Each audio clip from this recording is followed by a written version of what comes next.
சக்தி சமையலில் இப்போ நம்ம பார்க்க போகிறது ஒரு ரவா கேசரி தான். நம்ம ரவா கேசரி நிறைய ட்ரை பண்ணி பார்த்துருக்கோம். இந்த மாதிரி ஒரு ட்ரை பண்ணி பாருங்கள், டேஸ்ட்டு சூப்பராக இருக்கும். இப்போ ஒரு கடாய் எடுத்துங்க. கடாயில் நம்ம ஒரு 2 ஸ்பூன் போல் நெய் எடுத்துக்கலாம். நெய் நல்லா சூடாகட்டும். இப்போ இந்த ஸ்டேஜில் நம்ம முந்திரி, திராட்சை, ஏலக்காய் 3த்தையும் நம்ம நெய்யில் வறுத்துக்கலாம்.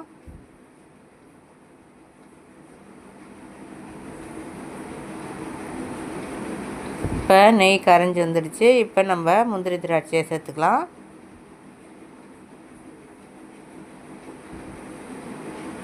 இப்போ முந்திரி திராட்சை ஏலக்காய் நல்லா பொரிஞ்சு வரட்டும். இந்த ஸ்டேஜில் நம்ம ரவாவை இது கூடவே சேர்த்து நம்ம வறுத்துக்க போகிறோம். இப்போ நல்லா பொரிஞ்சு வந்துடுச்சு. இப்போ ஒரு டம்ளர் அளவுக்கு நான் ரவை எடுத்துருக்கேன். அந்த ரவாவை இது கூடவே சேர்த்து இந்த நெய்யிலே நம்ம வறுத்து எடுத்துக்கலாம்.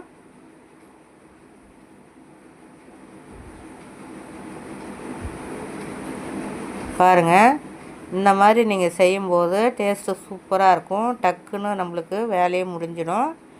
இப்போ நம்ம இதை கிளறும் போதே ஒரு பக்கத்தில் நம்ம தண்ணி நல்லா கொதிக்க வச்சு நம்ம ரெடி பண்ணி வச்சுக்கணும். இப்போ இதை நல்லா வறுத்து விடுங்க. இப்போ இந்த நெய்யிலே நம்ம நல்லா ரவாவை வறுத்து எடுத்துக்கலாம்.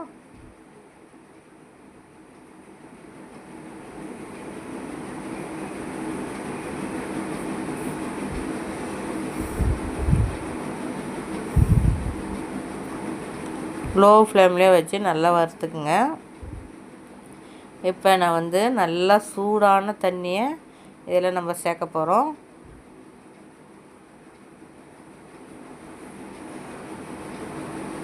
பாருங்கள், ஒரு டம்ளருக்கு 3 டம்ளர் தண்ணி சேர்த்துங்க, கரெக்டாக இருக்கும்.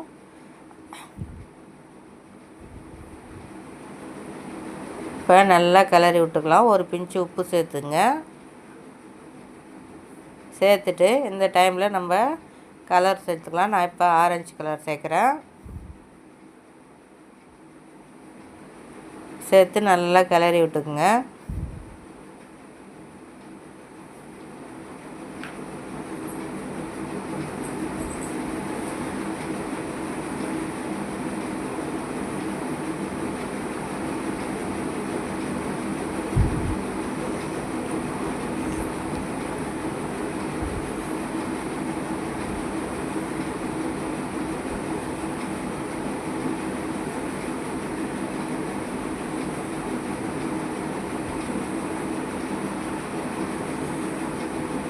பாருங்கள், டக்குன்னு ரெடியாகி வந்துடுச்சு.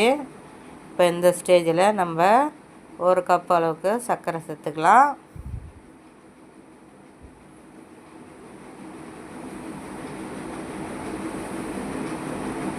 சேர்த்து நல்லா கிளறி விட்டுடுங்க.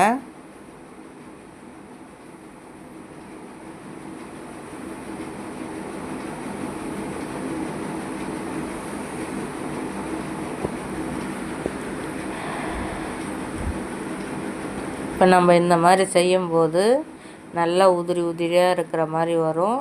டேஸ்ட்டும் சூப்பராக இருக்கும்.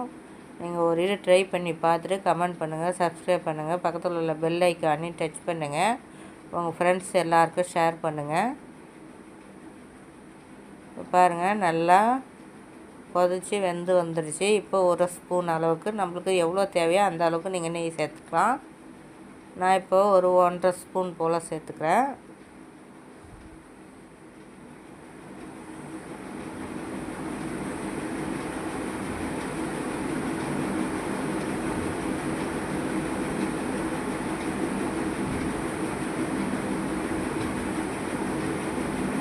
இப்போ எப்பயுமே நம்ம கடைசியில் தான் நம்ம சர்க்கரை சேர்க்கணும்.